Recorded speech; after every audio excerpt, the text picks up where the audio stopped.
Assalamualaikum warahmatullahi wabarakatuh. Halo teman-teman semuanya, apa kabar? Perkenalkan, nama saya Afrisa Fadila dari kelas 10 IPS 5. Jadi kali ini saya ingin bercerita tentang perjalanan hidup salah satu koreografer dari Indonesia yang bernama Nanu Munajat Dahlan. Sebelumnya saya ingin bertanya kepada teman-teman, apa itu koreografer? Koreografer adalah sebutan untuk orang yang menciptakan gerakan dalam sebuah pementasan tari. Selanjutnya, saya akan membahas tentang Bapak Nanu Munajat Dahlan. Nanu Munajat Dahlan lahir pada 6 Desember 1960 di Subang. Beliau merupakan seorang koreografer sekaligus penari tarian tradisional. Nanu Munajat Dahlan pertama kali tertarik dengan seni tari ketika ia melihat bahwa zaman yang modern ini semakin menggerus keberadaan tarian tradisional.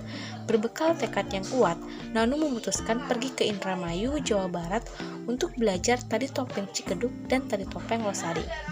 Di sana dia menemukan kenyataan bahwa kedua tarian itu nyaris punah karena mulai kehilangan peminat dan penikmatnya.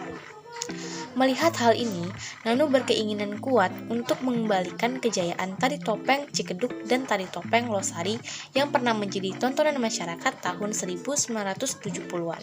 Beliau mulai memutar otak untuk mencari cara pendekatan agar masyarakat mau menari lagi.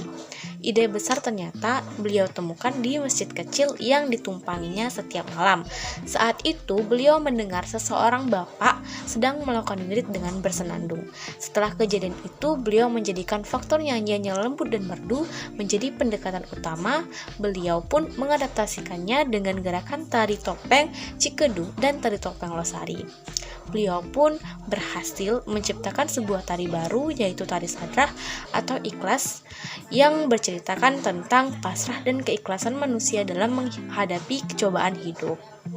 Pulang dari Indramayu, beliau mulai mempelajari tarian secara formal dengan menjadi pelajar di Sekolah Menengah Kejuruan Negeri 10 Bandung tahun 1977 sampai 1982. Kemampuannya semakin terasa saat dia masuk ke Akademi Seni Tari Indonesia atau disebut dengan ASTI pada tahun 1982 yang kini menjadi STSI Bandung.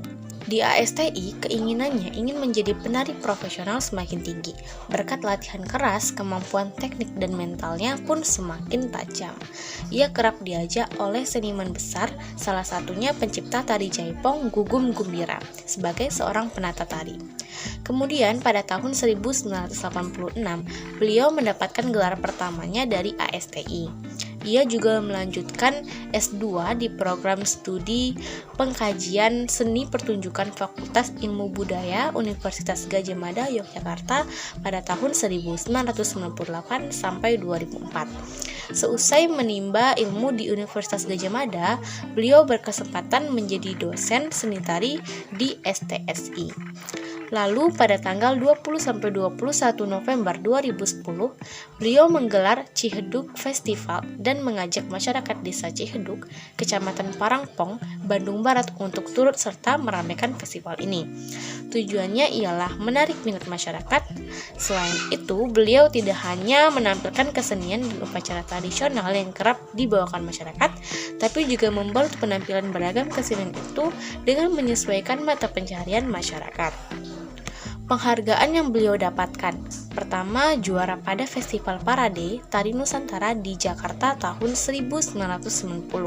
Kedua, penata tari terbaik Festival Kesenian Nasional tahun 1995. Kemudian karya seni tari yang beliau ciptakan: yang pertama tari sadrah atau ikhlas, kedua tari doger kontrak, ketiga tari cekeruhan, dan keempat tari gaplek. Selanjutnya saya akan menceritakan tentang tari piring. Tari piring berasal dari Sumatera Barat. Tari piring diperkirakan sudah ada sejak abad ke-12. Saat itu, masyarakat Minangkabau masih menyembah para dewa atau dewi. Awalnya tari piring ini digunakan untuk pemujaan masyarakat Minangkabau terhadap Dewi Padi atas hasil panen mereka. Namun, saat datangnya agama Islam mulai membawa perubahan pada kepercayaan dan konsep tari ini. Nah, kini tari piring tidak lagi dipersembahkan kepada dewa ataupun dewi, tetapi justru digunakan sebagai sarana hiburan seperti acara pernikahan, upacara adat, dan pertunjukan. Tari piring juga disebut dengan tari kelompok yang dibawakan lebih dari 2 penari. Ciri khas dari tari piring adalah para penari yang membawa piring di kedua tangannya, kemudian piring akan diayunkan sesuai dengan gerakannya di dalam sebuah pementasan tari. Biasanya para penari melakukan atraksi dengan menari di atas pecahan piring dan memecahkan piring. Hal tersebut umumnya dilakukan di akhir pementasan, seperti contoh video saya dan teman-teman saya berikut ini.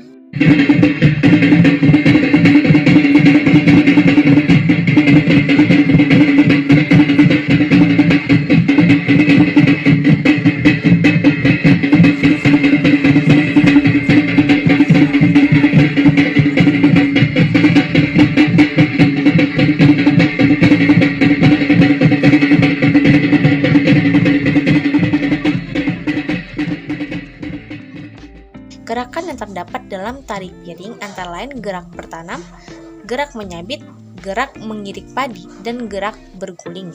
Gerakan-gerakan tersebut merupakan gambaran peristiwa kegiatan masyarakat dalam bekerja. Jadi dapat disimpulkan bahwa tari piring ini menggunakan gerak maknawi atau gerak yang memiliki makna. Tari piring menggunakan gerakan-gerakan yang dinamis, lincah, dan juga energik, karena sering menampilkan gerakan-gerakan yang sulit. Sering diiringi oleh alat musik tradisional yang disebut talempong. Musik talempong terdiri atas 6 buah talempong, 1 buah gong kecil, 1 buah tambua, 1 buah botol dan sejenis kerincing, serta vokal pemusik. Panggung yang digunakan tari piring terkadang ada yang panggung terbuka dan ada panggung yang tertutup. Properti yang digunakan tari piring yaitu piring, perhiasan seperti kalung, cincin, dan gelang. Kostum yang digunakan tari piring pada zaman dulu seperti kostum pencak silat dengan celana berwarna hitam. Namun supaya semakin meriah, saat ini kostum tari piring beraneka ragam. Tari piring juga menggunakan kain kodek yang mirip dengan sarung, selendang, dan kain yang dibaluti di kepala. Tari piring menggunakan tata rias sesuai dengan kostum yang digunakan oleh penari. Tata rias berfungsi agar wajah penari lebih menawan dan enak untuk dilihat. Pola lantai tari piring bervariasi, ada pola lantai spiral, baris, lingkaran, vertikal, dan horizontal. Masing-masing penari juga membentuk pola lantai bergerak maju dan mundur berdasarkan pola lantai vertikal dan bergerak ke samping berdasarkan pola lantai horizontal. Pulang sekolah dengan jalan kaki sampai rumah. Saya tutup presentasi ini, salam hormat dan terima kasih. Semoga yang saya jelaskan dapat dimengerti dan bermanfaat untuk teman-teman semua. Mohon maaf jika ada kesalahan dalam penyampaian.